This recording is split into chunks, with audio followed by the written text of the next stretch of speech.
दोस्ती एक ऐसा रिश्ता होता है ना, जिसमें भले ही खून का रिश्ता ना हो, लेकिन ये रिश्ता जो है वो खून के रिश्ते से भी बढ़ करके होता है। क्योंकि एक लड़का जो अपनी बातें अपने माता पिता से नहीं कहता है ना, वो सारी बातें अपने दोस्तों से शेयर कर देता है।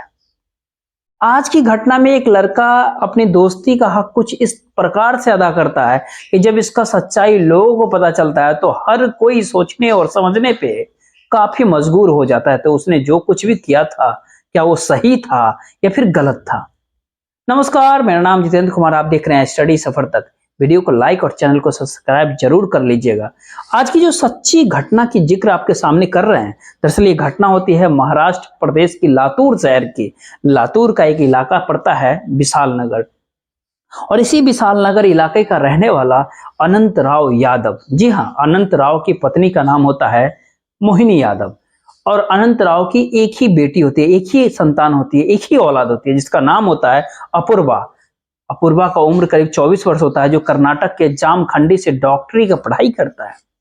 और वो पढ़ाई कर रही थी। अपूर्वा की पहली सप्ताह में दशहरा के अवसर पे अपूर्वा के कॉलेज में जब छुट्टी होती है तो कुछ दिनों के लिए वो घर लौट जाती है। 16 अक्टूबर के अपूर्वा के पिता जो है अपनी बच्ची के कॉलेज का फी जमा करने के लिए कर्नाटक पहुंच जाते हैं। और अपूर्वा की मां मोहिनी करीब 11:30 बजे के आसपास मंदिर में पूजा करने पहुंचती है दिन के। उस समय अपूर्वा अपने घर के भीतर अकेले रहती है। लेकिन आधे ही घंटे बाद जब मोहिनी जब पूजा कर घर लौटती है तो देखती है कि बाहर दरवाजे पर कुंडी लगा हुआ है। जी हाँ, जिसको देख करके मोहिनी को भी काफी अजीब लगता है। मोहिनी ये सोचने लगती है कि अगर उसकी बच्ची घर से बाहर निकली होती तो उसको कहीं जरूर होती, बताती जरूर। इसलिए मोहिनी आनंद फानंद में दरवाजा खोल करके घर के भीतर घुसती है। जब मोहिनी जैसे ही घर के भीतर दाखिल होती है, घर के भीतर का नजारा देख वो काफी जोर जोर से चीखने चिल्लाने लगती है। दरअसल घर के भीतर ही फर्श के ऊपर अपूर्वा का लाश पड़ा होता है। पूरा फर्श खून से लहूलुहान होता है। अपूर्वा की लाश को देख करके जब मोहिनी काफी चीखना चिल्लाना शुरू करती है, उसकी चीख पुकार सुन करके आसपास के रहने वाले लोग भी वहां पे जमा हो जाते हैं। तब तक मोहिनी बेहोश होकर के गिर पड़ती है। आसपास के लोग जब अपूर्वा को देखते हैं तो उसको आनन फानन में उठा करके नजदीकी अस्पताल लेके पहुंचते हैं। लेकिन डॉक्टर जब अपूर्वा को चेक करते हैं तो पता चलता है कि अपूर्वा की मौत पहले ही हो चुकी है, क्योंकि मामला पुलिस प्रशासन का था। डॉक्टर इस बात की जानकारी नजदीकी पुलिस स्टेशन देते हैं, और इधर खबर जैसे ही पुलिस को इस तरह की खबर मिलती है, पुलिस अपनी टीम के साथ उस अस्पताल में पहुंच जाती है और सबसे पहले अपूर्वा की डेड बॉडी यानी लाश को चेक करती है। तो पता चलता है कि अपूर्वा के शरीर के ऊपर किसी तेज धारदार हथियार को लेकर कई बार वार किया गया था। पुलिस सबसे पहले अपूर्वा की लाश को अपने कब्जे में ले लेती है और उसको पोस्टमार्टम के लिए जिला अस्पताल भेजती है। फिर पुलिस अपने टीम के साथ अपूर्वा के घर पहुंच जाती है और घटना स्थल की काफी बारीकी तरीके से मुआयना करती है। घटना स्थल की जब वो जांच करती है, मुआयना करती है, तो पता चलता है अपूर्वा के घर में सारा सामान जहां तहां छीटा पड़ा था। अपूर्वा की गले की चेन, दोनों मोबाइल सब गायब होता है। टेबल के ऊपर 2 ग्लास पड़ा हुआ होता है, जिसको देख करके इस बात अंदाजा लगाया जाता है कि शायद ये लूटपाट का मामला है। तब तक इधर जो है अपूर्वा के पिता भी घर लौट चुके थे। पुलिस जब इस पूरे घटनाक्रम का जब उसके माता पिता से पूछताछ करती है इस घटनाक्रम के बारे में, तो दोनों का कहना होता है साहब इस बारे में हमको कुछ भी नहीं पता है। इसीलिए पुलिस प्रशासन अपूर्वा के माता पिता के ही कहने पे धारा 302 के तहत अज्ञात अपराधियों के विरोध में मुकदमा दर्ज कर लेती है और इस केस की छानबीन में जुट जाती है।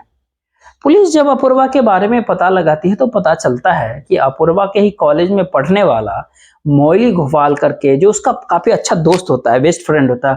पुलिस मौली को थाने बुलाती है और फिर उससे अपूर्वा के बारे में पूछताछ करती है। मौली कहता है कि साहब इस बारे में मुझे कुछ भी नहीं पता है। पुलिस अपनी तमाम प्रयास कर लेती है, लेकिन मौली के विरोध में कोई सबूत इकट्ठा नहीं कर पाती। आखिर पुलिस मौली को छोड़ देती है और फिर पुलिस अपराधियों तक पहुंचने के लिए अब अपूर्वा के मोबाइल नंबर का कॉल डिटेल्स निकलवाती है। जब वो सीडीआर निकलवाती है, जब उस सीडीआर को चेक किया जाता है तो उसमें एक ऐसा नंबर मिलता है जिसके ऊपर अपूर्वा ने करीब घटना से करीब 1 घंटे पहले ही उससे बातचीत किया हुआ था। पुलिस जब उस नंबर का भी डिटेल्स निकलवाती है तो पता चलता है वो नंबर किसी अमर सिंधे के नाम पे रजिस्टर्ड है। अमर, जिसकी उम्र करीब करीब 24 वर्ष होता है, जो अपूर्वा के ही पड़ोस का रहने वाला होता है। दरअसल अमर ये कोई और नहीं बल्कि अपूर्वा के ही बचपन का दोस्त होता है, बचपन का साथी। पुलिस इसी कॉल डिटेल्स को आधार बनाकर अमर को अपने साथ गिरफ्तार कर लेती है और गिरफ्तार करके अपूर्वा के बारे में अपूर्वा की हत्या के बारे में पूछताछ करती है। अमर भी बिना किसी दबाव के ही तुरंत अपनी सच्चाई को कबूल करता है। अमर पुलिस वालों को कहता है कि हाँ साहब, मैंने ही अपूर्वा की हत्या कर दिया है और मुझे अपने किए पे कोई पछतावा नहीं, कोई अफसोस नहीं है। लेकिन अमर जब इस हत्या की पूरी कहानी को पुलिस वालों को बताता है, सच्चाई जब लोगों को पता चलता है, तो हर कोई सोचने समझने पे मजबूर हो जाता है कि जो अमर ने किया था क्या वो सही था या फिर गलत था। दरअसल इस पूरी कहानी की शुरुआत हो जाती है 3 व्यक्तियों से, अपूर्वा, अमर, सार्थक।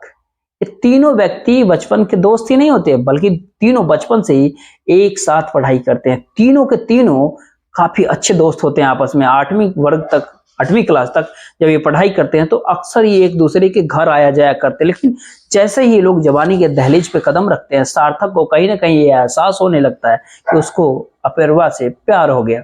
इसलिए सार्थक जो है अपूर्वा से जाकर के बातें ना कहने के बजाय अपने दोस्त अमर से कह देता है।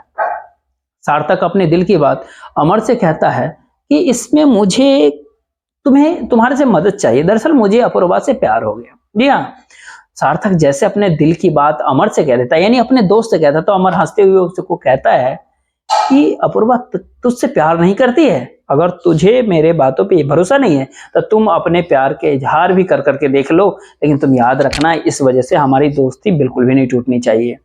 अमर जब इस तरह की बातें सार्थक से कहता है तो सार्थक उसको जवाब देते हुए कहता है कि इसीलिए तो मुझे तुम्हारी मदद चाहिए। मैं खुद जाकर के अगर डायरेक्ट अपूर्वा के अपने प्यार का इजहार नहीं कर सकता हूं, दरअसल इसके भीतर तुम मुझे मदद करो और मेरी बात अपूर्वा तक पहुंचाओ, यानी मेरा मैसेज अपूर्वा तक पहुंचाओ। सार्थक की बात अमर आखिरकार मान लेता है। एक दिन मौके निकाल करके अपूर्वा के सामने अमर ये बातें रख देता है। अपूर्वा अमर को जवाब देते हुए कहती है कि सार्थक कोई गलत लड़का नहीं है, मेरे दिल में उसके लिए काफी अच्छा जगह भी है, लेकिन मैं उसे सिर्फ अपने दोस्त की तरह मानती हूँ। अमर जब ये सारी बातें आकर के सार्थक को बता देता है तो सार्थक भी सुनकर के काफी खुश हो जाता है कि चलो मेरे लिए अपूर्वा के दिल में कोई ना कोई जगह तो जरूर है, मौका जब आएगा हम अपने प्यार का इजहार भी कर दूंगा। धीरे धीरे समय जैसे बीतना शुरू होता है, तीनों की जब 12वीं तक की पढ़ाई हो जाती है, उसके बाद से तीनों अलग अलग शहर जा करके अपना दाखिला करवाते हैं अलग अलग कॉलेज में। जो सार्थक जो औरंगाबाद में इंजीनियरिंग कॉलेज में दाखिला करा लेता है, तो वहीं पे अपूर्वा कर्नाटक के जामखंडी के भीतर जाकर डॉक्टरी में जाकर दाखिला करवा लेती है। वहीं हॉस्टल के भीतर रह करके पढ़ाई करने लगती है अपूर्वा। अमर जो कि लातूर शहर के भीतर ही अपना दाखिला करवा लेता है। तीनों दोस्त अलग अलग हो जाते हैं 12वीं के बाद, लेकिन इसके बावजूद भी फोन कॉल के जरिए अक्सर एक दूसरे से बातचीत करते हैं। समय बदलता है, जगह बदलती है, शहर बदलता है, सबके जीवन में नए नए दोस्त बन जाते हैं, नए नए लोग आते हैं, लेकिन सार्थक के जीवन में कोई बदलाव नहीं होता। दरअसल सार्थक अपूर्वा को कभी भूल ही नहीं पाता है। इसीलिए सार्थक अक्सर अपूर्वा से मिलने के लिए कर्नाटक के जामखंडी उसके हॉस्टल पे भी पहुंच जाता है। जब भी अपूर्वा से मिलने के लिए वो जाता है, अपूर्वा भी उसको देख करके काफी खुश हो जाती है और उसके काफी आवभगत भी किया करती है। उसके बाद से अब सार्थक बार बार अपूर्वा से मिलने के लिए उसके पास जाना शुरू कर देता है, जिससे अपूर्वा को अब अच्छा नहीं लगता है। दरअसल अपूर्वा को अपने पढ़ाई में डिस्टर्ब होने लगता है, लेकिन सार्थक जब बार बार अपूर्वा के पास जाना शुरू कर देता है, तब अपूर्वा भी सार्थक से अब दूरियां बनाना शुरू कर देती है धीरे धीरे, जिसको देख करके सार्थक को भी ये बात बिल्कुल भी अच्छा नहीं लगता। इधर अपूर्वा जिस कॉलेज के भीतर पढ़ाई करती है, उसी कॉलेज में पढ़ने वाला मौली घोपाल नाम का व्यक्ति होता है। दरअसल अपूर्वा का मौली से भी दोस्ती हो जाती है। लेकिन अपूर्वा का जैसे ही मौली से दोस्ती हो जाती है ना, अमर इस बारे में एक दिन जो है ना सार्थक को बता देता है। और सार्थक को जैसे अपूर्वा और मौली की दोनों की दोस्ती के बारे में पता चलता है ना, सार्थक के दिमाग में एक गलतफहमी पैदा हो जाती है। दरअसल सार्थक को ऐसा लगता है कि अपूर्वा को शायद मौली के साथ भी प्रेम प्रसंग शुरू हो चुका है। जी हाँ, इसीलिए अपूर्वा अब उसको ज्यादा यानी सार्थक को ज्यादा भाव नहीं देती है। लेकिन सार्थक को जैसे ही मौली के बारे में पता चलता है, सार्थक फिर से एक दिन अपूर्वा के पास कर्नाटक पहुंचता है और उसको जा करके समझाने का कोशिश करता है। कहता है कि मैं नए दोस्त बनते तुम पुराने दोस्तों को भूल गई हो। जब इस तरह की बातें वो कहता है ना, अपूर्वा मुस्कुराते हुए उसको जवाब देती है कि ऐसी कोई भी बात नहीं है। दरअसल जब मैं यहाँ पर पढ़ाई करने के लिए आई हूँ ना, तो मेरे ऊपर पढ़ाई का कुछ ज्यादा ही दबाव है, लोड है, इसीलिए मैं ज्यादा समय तुम लोगों को नहीं दे पा रही हूँ। जी हाँ, लेकिन जैसे इस तरह की बातें अपूर्वा कहती है, सार्थक अपने दिल की बात जो है अपूर्वा के सामने रख देता है।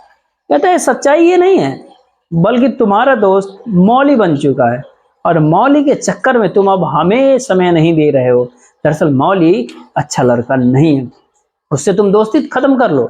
दोस्ती खत्म करने की जब बात कहता है सार्थक, इस पे अपूर्वा काफी गुस्से में आ जाती है। अपूर्वा गुस्से में ही सार्थक को जवाब देते हुए कहती है, मैं किससे दोस्ती करूंगी और किससे नहीं करूंगी, तुम मुझे बताने वाले कौन होते हो।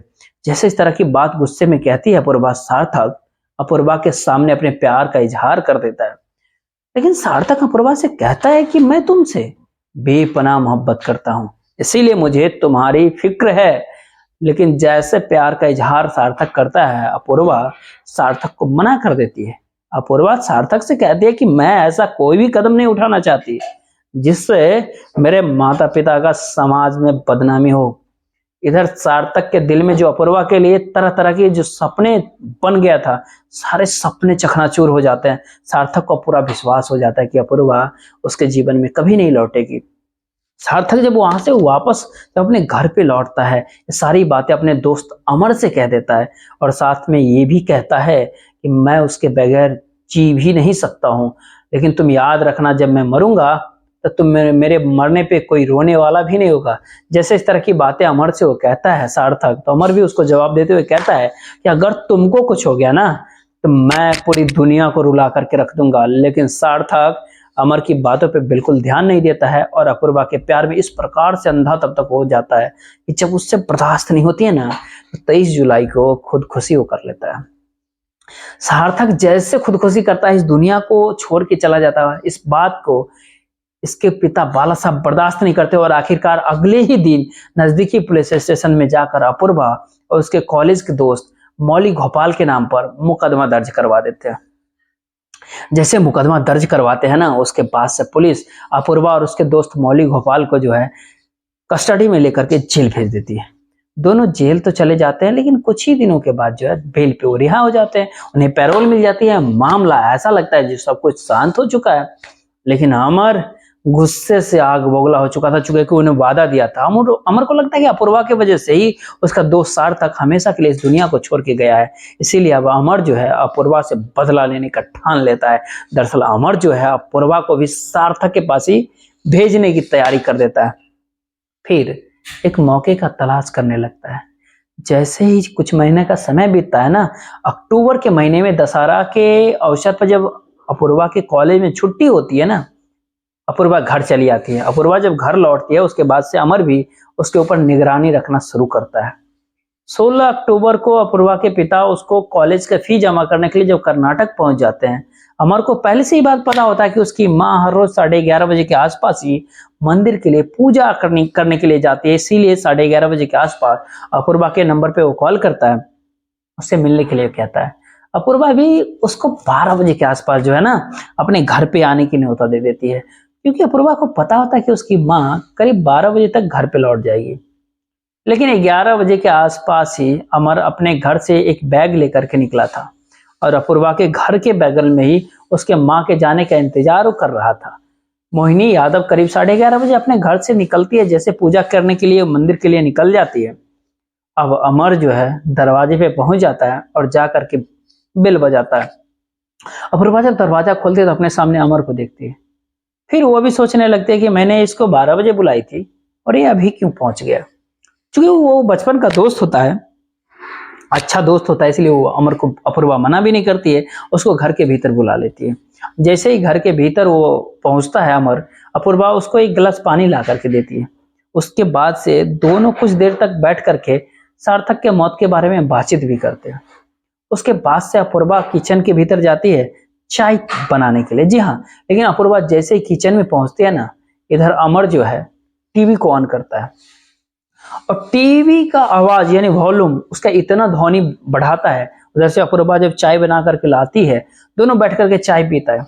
चाय पीते पीते दोनों अपूर्वा कुछ इससे पहले कुछ भाप पाती, समझ पाती। अमर अपने बैग से एक तेज धारदार हथियार निकालता है और उस हथियार को अपूर्वा के गले पे रेत देता है। इससे पहले कि अपूर्वा चीख चिल्ला पाती, अमर टीवी का वॉल्यूम इतना तेज कर देता है, उसी तेज धारदार हथियार से अपूर्वा के ऊपर एक पर एक कई सारे वार करता है, जिसके वजह से अपूर्वा की घटना स्थल पे ही उसी जगह मौत हो जाती है। हालांकि थोड़ी सी शोरगुल होती है, लेकिन टीवी का इतना तेज आवाज होने के कारण वो आवाज घर से बाहर ही नहीं निकल पाती। अपूर्वा की जैसे ही मौत हो जाती है, उसके बाद से अब अमर अपने आप को बचाने के लिए जो है उसके घर का सारा सामान जहां तहां छींट देता है, बिखेरता है। उसके गले का चैन लेता है, साथ ही साथ उसका दोनों मोबाइल फोन लेता है और सब अपने बैग में डाल करके जब वहां से वो बाहर निकलता है ना, तो अपूर्वा की तरफ देखते हुए वो कहता भी है कि तेरे ही कारण से मेरा दोस्त सार्थक हमेशा के लिए इस दुनिया को छोड़कर गया है, इसीलिए मैं भी तुझे उसी के पास भेज रहा हूँ और जाकर तुम उससे एक बार नजरें जरूर जाकर मिलाना। जब घर से बाहर निकलता है, दरवाजे पे वो कुंडी लगा देता है और वहां से वो सीधे अपने घर चला जाता है अमर। सच में जब अमर पूरी कहानी पुलिस वालों को ही बताता है अपनी जुबानी, तो पुलिस अमर के ही कहने पे उसको अपनी कस्टडी में ले लेती है, अगले दिन जिला अदालत में पेश कर देती है, जहां से उसको जेल भेज दिया जाता है। दोस्तों, इस पूरे घटनाक्रम का सुनाने का उद्देश्य आपको परेशान करना नहीं है, आपका दिल दुखाना नहीं है, बल्कि आपको जागरूक करना है, आपको सचेत करना है। आप जहां भी रहे सुरक्षित रहे, अपनों का ख्याल रखें। बाकी इस पूरी घटनाक्रम के बारे में आपकी क्या राय है, आप अपना राय जरूर हमें दें। जय हिंद, जय